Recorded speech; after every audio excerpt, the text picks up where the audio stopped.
Navachaitanya competition YouTube ఛానల్కి అందరికీ స్వాగతం. క్వాలిటీ ఆన్లైన్ ఎగ్జామ్స్ ఇస్తున్నటువంటి నవచైతన్య కాంపిటీషన్స్ ఇప్పుడు క్విక్గా రివిజన్ చేసుకోవడానికి గాను, సులభంగా చదువుకోవడానికి గాను, అర్థం చేసుకోవడానికి గాను వీడియో లెసన్స్ అయితే మీకైతే ఇవ్వడం జరుగుతుంది. అందులో భాగంగా ఈ వీడియోలో అయితే మనం 10వ తరగతి బయాలజీలోని 5వ పాఠ్యాంశమైనటువంటి సమన్వయము నియంత్రణ పాఠ్యభాగంలో 2వ వీడియో ఇది. ఈ వీడియోలో మనం వెన్నుపాము మరి దాని యొక్క నిర్మాణము, విధుల గురించి అయితే మనం చర్చించుకుందాం. వెన్నుపాము పొడవుగా దాదాపు స్తూపాకారంలో వెనుక మెదడు నుండి మొండెము పృష్ఠతలం పొడవున వ్యాపించి ఉంటుంది. పృష్ఠతలం అంటే వెనుక వైపు. వెన్నుముకలోని నాడీ కుల్యం ద్వారా ప్రయాణిస్తుంది. అంటే వెన్నుపాము అనేది వెన్నుముక యొక్క మధ్యన ఉండేటటువంటి ఒక సన్నని మార్గం అంటాం. దీన్ని నాడీ కుల్యం అంటాము. దీని ద్వారా ప్రయాణిస్తుంది. వెన్నుపాములో తెలుపు పదార్థం ఉపరితలంలోనూ బూడిద పదార్థం లోపల వైపు ఉంటుంది. అంటే మెదడులో మనకి బయట బూడిద లోపల తెలుపు ఉంటే వెన్నుపాములో దానికి వ్యతిరేక దిశలో బయట తెలుపు లోపల మీకు బూడిద రంగు ఉంటుంది. వెన్నుముక ఇరువైపుల నుండి వెన్నుపాములోకి మైలిన్ తొడుగులు కలిగిన ఎగ్జాన్లు బయలుదేరుతాయి. అంటే వెన్నుముక ఇరువైపుల నుండి వెన్నుపాములోనికి మనకి మైలిన్ తొడుగులు ఉండేటటువంటి ఎగ్జాన్లు అయితే వస్తాయి. 16వ మరియు 17వ శతాబ్దాలకు చెందిన శాస్త్రవేత్తలు నాడీ నియంత్రణలో వెన్నుపాము పాత్ర గురించి అధ్యయనం చేశారు. గ్రీకులు మెదడు నియంత్రణపై ప్రతిపాదించిన భావనను మనందరికి కూడాను తెలిసిందే.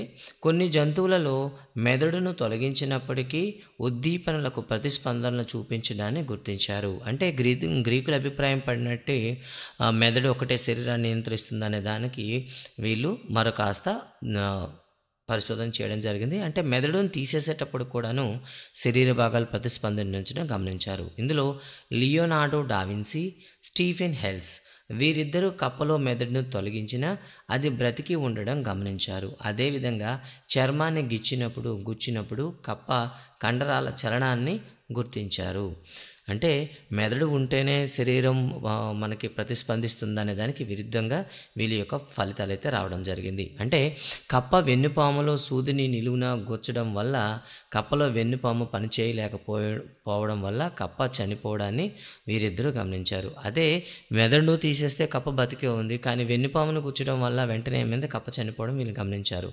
పై నిదర్శనాల బట్టి వెన్నుపాము కేవలం మెదడు నుండి వచ్చే సమాచారాన్ని శరీర భాగాలకు పంపే మార్గమే కాకుండా నియంత్రణ కేంద్రంగా కూడా పనిచేస్తుందని చెప్పవచ్చు. అంటే మెదడు నుండి వచ్చిన వెన్నుపాము మెదడు సందేశాలను శరీర భాగాలు పంపించే ఒక నాడిలా కాకుండా వెన్నుపాము కూడా స్వతహాగా కొన్ని నియంత్రణ కార్యక్రమాలు చేస్తుందని చెప్పవచ్చు అనమాట. మీకు తెలుసా అంటూ మరో మాట, మెదడు నుండి బయలుదేరిన నాడులను కపాల నాడులని, వెన్నుపాము నుండి బయలుదేరిన నాడులను వెన్నునాడులని అంటారు. అయితే శాస్త్రవేత్తల ప్రకారం మన దేహంలో మొత్తం 12 జతల కపాల నాడులు, 31 జతల వెన్నునాడులు ఉంటాయి. కపాల నాడులు 12 జతలు, వెన్నునాడులు 31 జతలు గుర్తుపెట్టుకుంటారు. ఇక తర్వాత పరదీయ నాడీ వ్యవస్థ అంటే ఏమిటి, పెరిఫెరల్ నర్వ్ సిస్టమ్ అంటే ఏమిటి? వెన్నుపాముతో కలిసి ఉన్న వెన్నునాడులను 2 సంబంధాలు లేక మూలలు ఉంటాయి. అంటే మనకు వెన్నుపాము మనం తీసుకున్నట్లయితే వెన్నుపామును కానీ ఒకసారి అడ్డుకోత కోసినట్లయితే మనకి 2 మూలలు అయితే ఉంటాయన్నమాట. కొన్ని వెన్నుపాము వెనుక పృష్ఠభాగంతో కలిసి ఉంటే మరికొన్ని ఉదర భాగంతో సంబంధాన్ని కలిగి ఉంటాయి. స్కాట్లాండ్కు చెందినటువంటి చార్లెస్ బెల్ మరియు ఫ్రాన్స్కు చెందినటువంటి ఫ్రాంకోయిస్ మెంజెండై అనే శాస్త్రవేత్తలు 19వ శతాబ్ద ప్రారంభంలో చేసిన ప్రయోగాలు వెన్నుపాముకు సంబంధించిన 2 మూలలు వేరువేరు విధులుగా నిర్వర్తిస్తాయని నిరూపించారనమాట. అంటే మనకి సాధారణంగా వెన్నుపాము ఇంతకుముందు చూసేటప్పుడు మీకు మనకి 2 మూలాలు ఉంటాయని మనం ఇంతకు చెప్పుకోవడం జరిగింది. పైనుండే మూలాల్ని మనం పృష్ఠ శృంగము అంటాము, కింద ఉండేదాన్ని మనం ఉదర శృంగము అంటాం అన్నమాట. చూడండి, పైనుండేదాన్ని పృష్ఠ శృంగము, కింద నుండేదాన్ని ఉదర శృంగం అంటాము. ఈ 2 మూలాలే మనకేమవుతాయి, ఇక్కడ 2 ప్రత్యేకమైనటువంటి విధులను నిర్వహించడం అనేది జరుగుతుంది అని ఈ శాస్త్రవేత్తలు అయితే మనకు అభిప్రాయపడడం అయితే జరిగిందనమాట. పృష్ఠ మూలాన్ని డోర్సల్ రూట్తో అంటాం కదా, తొలగించినప్పుడు ఆ జంతువులు ఎటువంటి చెప్పుకోదగ్గ చర్యలు చూపలేదు. ఓకేనా? అంటే అవి సమాచారాన్ని సేకరించే మూలలు అని చెప్పవచ్చు. అదే ఉదర మూలాన్ని స్పర్శించిన వెంటనే కండరాల్లో తీవ్రమైన చర్య కనబడింది. దీన్ని బట్టి ఉదర మూలం కండరాల చలనాలను నియంత్రిస్తుందని, పృష్ఠమూలం నియంత్రించలేదని తెలిసింది. అంటే అక్కడ ఉండేటటువంటి మధ్యస్థ నాడీ కణం అంటే వెన్నుపాములో ఉండేటటువంటి మూలాల్లో పైనున్న మూలల్ని మనం పృష్ఠమూలాలు అంటారు. ఇవి దత్తాంశాన్ని లేదా సమాచారాన్ని సేకరించి విశ్లేషణ చేస్తాయి, అంతే, ఉద్దీపనలను గ్రహిస్తాయి. కానీ కింద నుండి భాగాన్ని మనం ఏమంటాం, ఉదర మూలం అంటాం. వెంట్రల్ మనకి రూట్ ఏదైతే ఉందో సమాచారాన్ని కండరాలకు పంపిస్తుంది అనమాట. సో దాన్ని మనం టచ్ చేసామనుకోండి, ఏదో ఒక సందేశం కండరాలకు వెళ్ళడం, ఫలితంగా కండరాలను చెల్లించడం జరుగుతుందన్నమాట. పృష్ఠమూలం జ్ఞానానికి సంబంధించిన సమాచారాన్ని లోపల తీసుకుని వెళ్తే, ఉదర మూలం కండరాల సంకోచం కొరకు సూచనలు వెలుపలకు పంపుతుందని 1882లో వారు తమ ప్రయోగాల ద్వారా తెలియజేశారు. అంటే 1882లో వాళ్ళు ఈ ప్రయోగ ఫలితాలను మనకి ఇవ్వడం ద్వారా ఈ విషయాన్ని మనకు తెలియపరిచారు. పరదీయ నాడీ వ్యవస్థ చాలా విస్తృతమైనది. ఇందులో వెన్నుపాము, పృష్ఠ, ఉదర మూలాలకు సంబంధించిన నాడీ కణాల దేహాలు వలలాగా ఏర్పడి కపాల కశేరు నాడులు అంటే వెన్నునాడులు ఉంటాయి. మనకి ఈ నాడులన్నీ కూడా కలిసి మనకి ఏమవుతాయంటే ఈ పరదీయ నాడీ వ్యవస్థ అనేది ఏర్పడుతుంది. కపాల కశేరు నాడులు మెదడు, వెన్నుపాముతో ఒకవైపు, జ్ఞానావయవాలతో మరోవైపు కలపబడి ఉంటాయి. అంటే ఇవి కేవలం జ్ఞాననాడులతో కాకుండా అటు ప్రతిచర్యలు చేసేటటువంటి భాగాలు కూడా కలపబడి ఉంటుంది. మరి స్వయంచోదిత నాడీ వ్యవస్థ అంటే ఏమిటి? పరదీయ నాడీ వ్యవస్థ శరీరంలోని కొన్ని ప్రాంతాలలో, ఉదాహరణకు శరీర అంతర్భాగాలైన రక్తనాళాలు, సరళ మరియు హృదయ కండర భాగాలతో అనియంత్రిత విధిని నిర్వహిస్తుంది. అటువంటి పరదీయ నాడీ వ్యవస్థ స్వయంచోదిత నాడీ వ్యవస్థ అని అంటారు. అంటే శరీరంలోని కొన్ని చర్యలు అనేవి మన ప్రమేయం లేకుండా నిరంతరం కొనసాగుతూ ఉండాలి. ఉదాహరణకి రక్త ప్రసరణ వ్యవస్థ, గుండె, ఇవన్నీ కూడా నిరంతరం కొనసాగుతూనే ఉండాలి. వీటిని నియంత్రించడం మన వల్ల సాధ్యం కాదు. ఇలాంటి వాటిని మనం ఏమని పిలుస్తామంటే పరదీయ నాడీ వ్యవస్థ అని పిలుస్తాం అనమాట. అంటే స్వయంచోదిత పరదీయ నాడీ వ్యవస్థ లేదా అటానమస్ నర్వ్ సిస్టమ్ అని పిలుస్తాం అనమాట. చర్మంలో కొన్ని ప్రాంతాలలో కండరాలు మరియు అస్థి కండరాల్లో నియంత్రిత విధులు నిర్వర్తిస్తుంది. మన కంటి పాప చిన్నదిగా పెద్దదిగా మారడాన్ని స్వయంచోదిత నాడీ వ్యవస్థ ద్వారా మన శరీరంలో జరిగే అనియంత్రిత విధికి చక్కని ఉదాహరణ. అంటే గుండె కొట్టుకోవడమే కాదు, మనం దూరంగా దగ్గర వస్తువులను చూసేటప్పుడు కనుపాప అనేది అడ్జస్ట్ అవుతూ ఉంటుంది. ఇది కూడా ఒక స్వయంచోదిత పరదీయ నాడీ వ్యవస్థ అని చెప్తాం అనమాట. మనం చీకటి గదిలో ప్రవేశించగానే మనకు ఏదో కనబడదు. మెల్లమెల్లగా గదిలో వస్తువులు కనబడడం ప్రారంభిస్తాయి. ఎందుకంటే అప్పటికి మన కంటిపాప యొక్క వ్యాసం పెరగడం వల్ల ఎక్కువ కాంతి కంటి లోపలికి వస్తుంది. అందువల్ల అక్కడ వస్తువులు మనకి కనబడుతుంటాయి. చీకటి గది నుండి వెలుతురుకు అధిక వెలుతురు వచ్చినప్పుడు కంటిపాప వ్యాసం తగ్గిపోయి రెటీనాపై తక్కువ కాంతి పడేటట్లు చేస్తుంది. ఈ రెండు ప్రక్రియలను మనకి స్వయంచోదిత నాడీ వ్యవస్థ ప్రభావం వలన చేస్తుందని చెప్తాం. ఇక హృదయ స్పందన, శ్వాసక్రియ మొదలైన పనులు మెడుల అంబ్లంగేట అనే మెదడు భాగం నియంత్రిస్తుంది. గుర్తుపెట్టుకోండి, హృదయ స్పందన, శ్వాసక్రియ ఈ రెండు కూడా ఎవరి ఆధీనంలో ఉంటాయి? మెడుల్లా అంబ్లాంగేటా నియంత్రణలో ఉంటాయి. శరీరంలో అనేక అవయవాలు తమ తమ విధులను నిర్వర్తించడంలో సహకరించే నాడీ వ్యవస్థను స్వయంచోదిత నాడీ వ్యవస్థ అంటారు.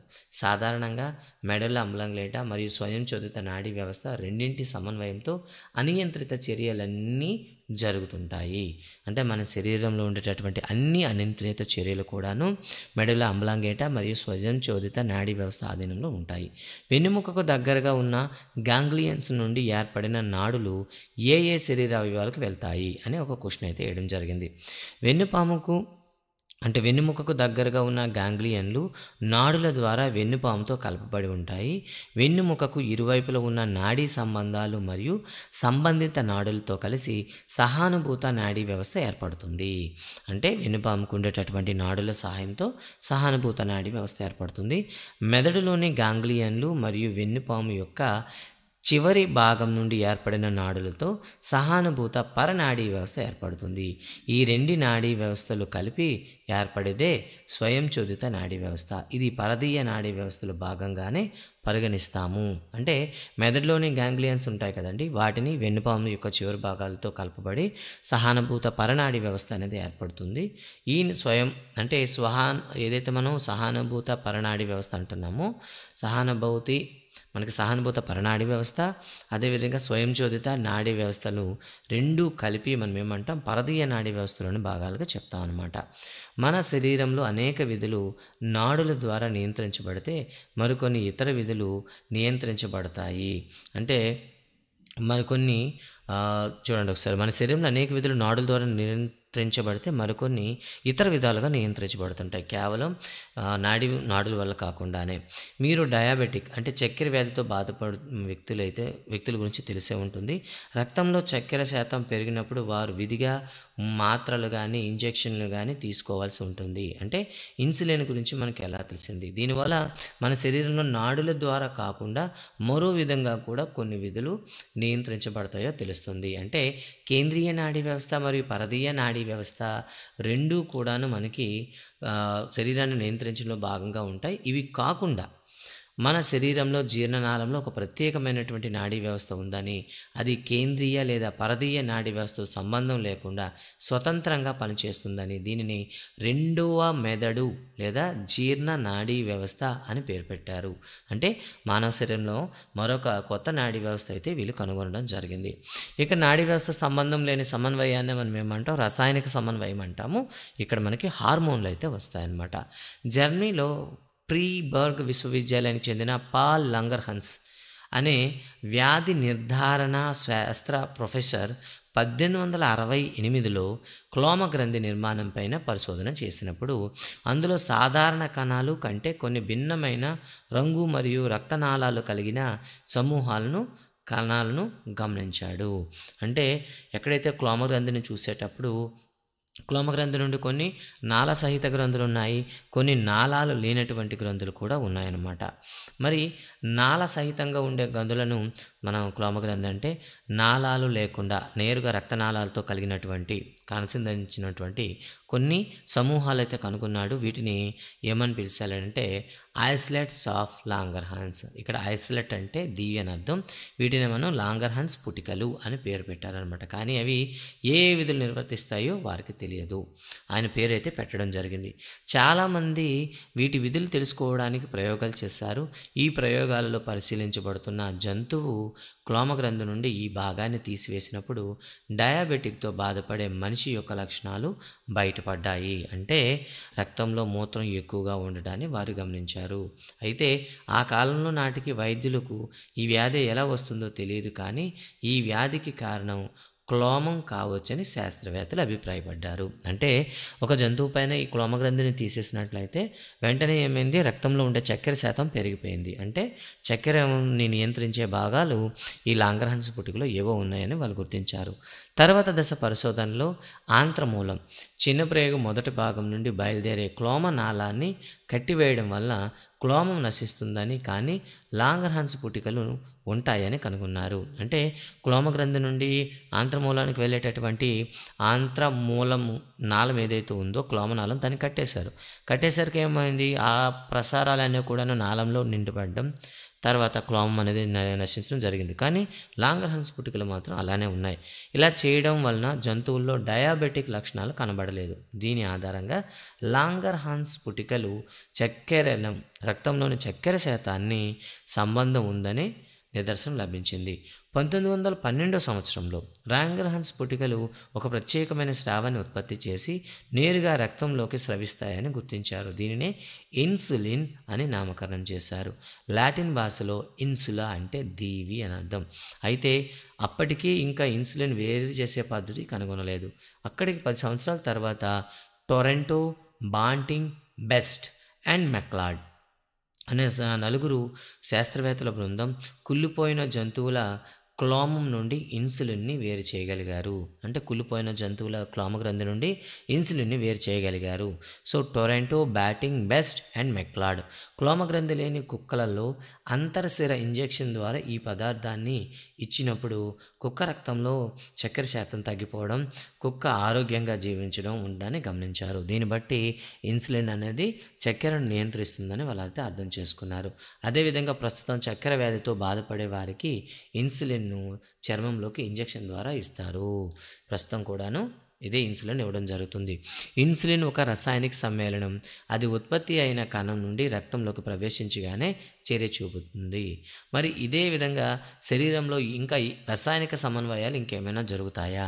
మన శరీరంలో ఒక భాగంలో జరిగే సంఘటనలను రక్తంలోకి ప్రసరించే కొన్ని పదార్థాలు ప్రభావితం చేస్తూ నియంత్రిస్తుంటాయి. 1905వ సంవత్సరంలో స్టార్లింగ్ అనే ఆంగ్ల శరీర ధర్మశాస్త్రవేత్త రక్తంలో స్రవించే ఇటువంటి పదార్థాలను హార్మోన్స్ అని పేరు పెట్టారు. సో హార్మోన్లను కనుగొన్నది ఎవరు? స్టార్లింగ్, ఇంగ్లాండ్ దేశస్థుడు. హార్మోన్ స్రవించే గ్రంథులను వినాల గ్రంథులు, ఎండోక్రైన్ గ్లాండ్స్ అంటారు. వీటి స్రావాలను తీసుకొని వెళ్ళడానికి ఎటువంటి నాళాలు కానీ గొట్టాలు కానీ ఉండవు. అవి నేరుగా రక్తంలోకి కలిసిపోతాయి. అందువల్ల ఈ గ్రంథులు కాలేయం, క్లోమం వంటి గ్రంథుల కంటే భిన్నమైనవిగా భావిస్తారు. ఎందుకంటే కాలేయం, క్లోమం అనేవి నాళ గ్రంథులవి. కాలేయం, క్లోమం వంటి గ్రంథుల స్రావాలు నాళాల్లో ప్రవహిస్తుంటాయి. వాటిని నాళ గ్రంథులు అంటారు. మానవ దేహంలో ఉండే వినాళ గ్రంథులు వాటి హార్మోన్లను శరీరంలోకి ఎల్లప్పుడూ ఒకే నియమిత స్థాయిలో స్రావాలను ఉత్పత్తి చేయవు. అంటే సందర్భం బట్టి వాటి యొక్క స్థాయిని మారుతూ ఉంటుంది. ఉదాహరణకి ఎడ్రినల్ హార్మోను తక్కువ మొత్తంలో ఉత్పత్తి అవుతుంది. హార్మోన్లు శరీరంలో జరిగే జీవక్రియల మీద అనేక రకాలుగా ప్రభావాన్ని చూపిస్తాయి. కుక్క మీ వెంట పడుతుంటే ఏం చేస్తారు? మీరు మొట్టమొదటిగా చర్య ఏమిటి? మీరు భయపడినప్పుడు మీ శరీరంలో మార్పులు గమనించారా? సాధారణంగా మనం భయపడినప్పుడు హృదయ స్పందన పెరుగుతుంది, శ్వాసించే రేటు పెరుగుతుంది, రక్తపీడనం కూడా పెరుగుతుంది, మన శరీరంపై వెంట్రుకలు నిక్కబొడుచుకుంటాయి. అలాగే మరికొన్ని శారీరక మార్పులు కూడా మనకు కనపడకుండానే జరుగుతూ ఉంటాయి. కంటిపాప విస్తరిస్తుంది, చర్మం చురుకుదనాన్ని కలిగి ఉంటుంది, మూత్ర విసర్జన, మల విసర్జన కూడా జరగవచ్చు. సురక్షిత ప్రాంతానికి చేరామనుకున్న తర్వాతే మనం సాధారణ స్థాయికి వస్తాము. అంటే దీన్నే మనం ఎగ్జైటెడ్ స్టేజ్ అని పిలుస్తాము. కొన్నిసార్లు మనకు భయం కలిగించేవి కానీ సంతోషాన్ని కలిగించేటటువంటి సందర్భాలు వస్తూ ఉంటాయి.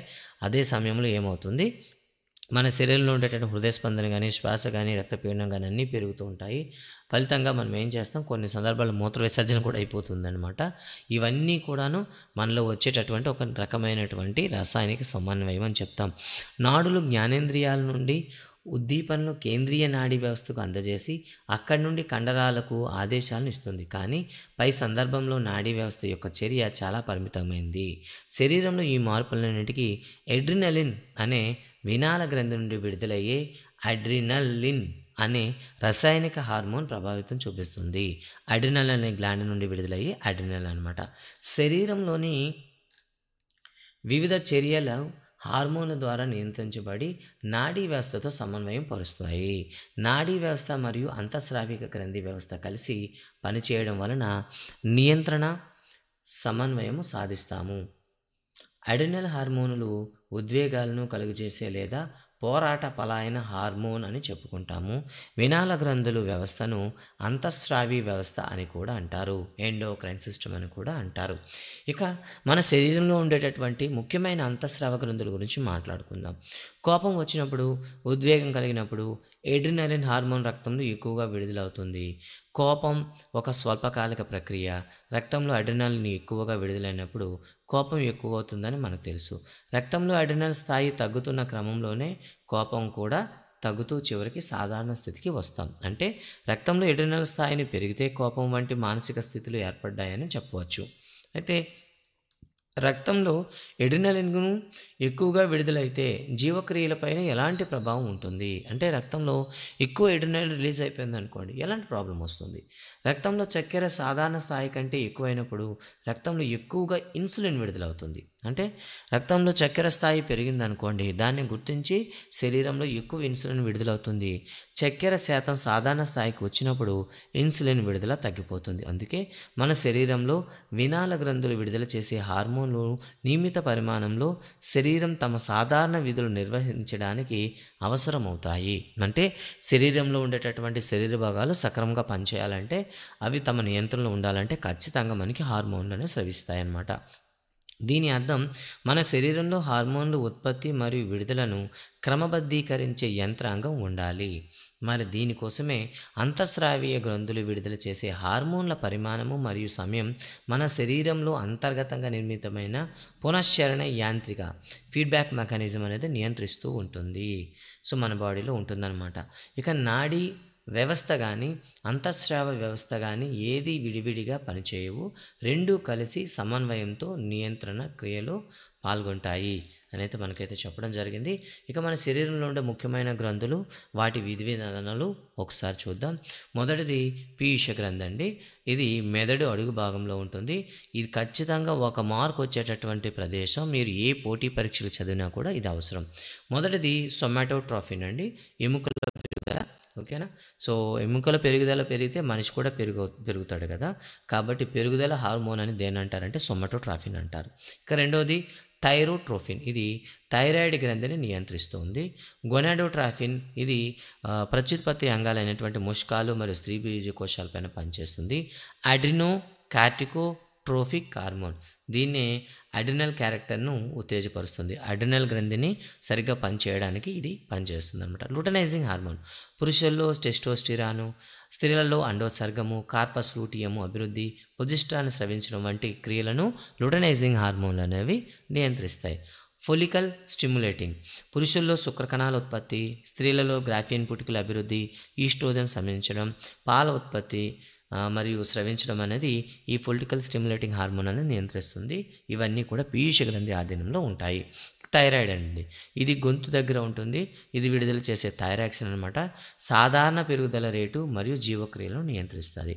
ఇక స్త్రీ బీజకోశాలు అండి, ఇది ఉదరం కింద భాగంలో ఉంటాయి. దీంట్లో 2 హార్మోన్స్ వస్తాయి, ఒకటి పొజిస్ట్రాన్, రెండోది ఈస్ట్రోజన్. పొజిస్ట్రాన్ అనేది గర్భాశయం పెరుగుదల, పిండ ప్రతిస్థాపన, స్తనగ్రంథుల అభివృద్ధిని సహాయం చేస్తాయి. ఈస్ట్రోజన్ అనేది కటివలయం పెరుగుదల, 28 రోజుల ఋతుచక్రము నియంత్రిస్తాయి. ఇక ముష్క గోనుల్లో ఉంటాయి. ఇది విడుదల చేసే హార్మోన్ టెస్టోస్టిరాన్. పురుషులలో ముఖం పైన వెంట్రుకల పెరుగుదల, కండరాల అభివృద్ధి, కంఠస్వరంలో మార్పు, లైంగిక ప్రవర్తన, పురుష లైంగిక అవయవాల అభివృద్ధి మొదటన్నింటి కూడాను టెస్టోస్టిరాన్ ఆధీనంలో ఉంటాయి. ఇక అడ్రినలిన్, మూత్రపిండాలపైన అడ్రినల్ అనేవి ఒక టోపీ మాదిరిగా ఉంటాయన్నమాట. ఇది విడుదల చేసే హార్మోని అడ్రినల్ అని అంటారు. ఇది హృదయ స్పందన పెంచడం, రక్తంలో చక్కెర శాతాన్ని పెంచడం, హృదయ ధమని వ్యాసాన్ని పెంచడం, కంటిపాప వ్యాసాన్ని పెంచడం మొదలైన చర్యలు అయితే చూపిస్తుందన్నమాట.